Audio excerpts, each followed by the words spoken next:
জন্য প্রেরণা। শুরু করা যাক।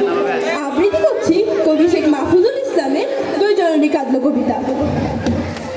আজান এবং অনুধ্বনি উঠোনের দুই প্রান্তে দুটি শিশুর জন্ম হলো, পড়শি পেল জানতে। একটি শিশু মুসলমান, অন্য শিশু হিন্দু। দুই জননীর চোখের পাতা খুশির অশ্রুবিন্দু। নুনাতে পান্তা খাও, এমনি তাদের পুঁজি। দুই বাবা মা চিন্তা করে, বোঝা বাড়লো বুঝি। কুচি কাঁচা বেজায় খুশি, খেলার সাথে বাড়লো। আতর ঘরে উকি দিয়ে খুশিতে হাত নাড়লো। দুটি শিশু এক উঠোনে হাসছে এবং খেলছে, খেলার সাথে সঙ্গে নিয়ে মনের কথা বলছে। ওদের খেলার দাপট দেখে দুই জননী হাসছে।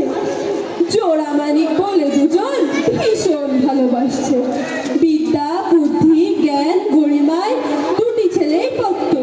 যে যার আপন ধর্ম নিয়ে জুটিয়ে নিল ভক্ত। আল্লাহ বলো না হরি বলো, তর্কের ঝড় উঠল। পুরাণ পুরাণ কেতাব নিয়ে মুখেতে খই ফুটলো। তর্কে তো কেউ হার মানে না, সাক্ষ্য প্রমাণ টানছে। দুই বন্ধুর গভীর ফাটল পাড়াপড়শি জানছে। এক উঠোনে তর্ক যুদ্ধ, যে যার যুক্তি তুলছে। কেউ মানে না কারো যুক্তি, ধর্ম নিয়ে বলছে। কেউ মানে নাই কারোর যুক্তি, রেগে সবাই ফুলছে। ধর্ম নিয়ে ভীষণ লড়াই, বাদ বিতঙ্গা তুঙ্গে আসলেই একসঙ্গে। চিন্তান্বিত দুই জননী আসলো একসঙ্গে। হারবে না কেউ, জিততেই হবে, পণ করেছে শক্ত। মনের ক্ষোভে ফুটছে সবাই, গরম হলো রক্ত।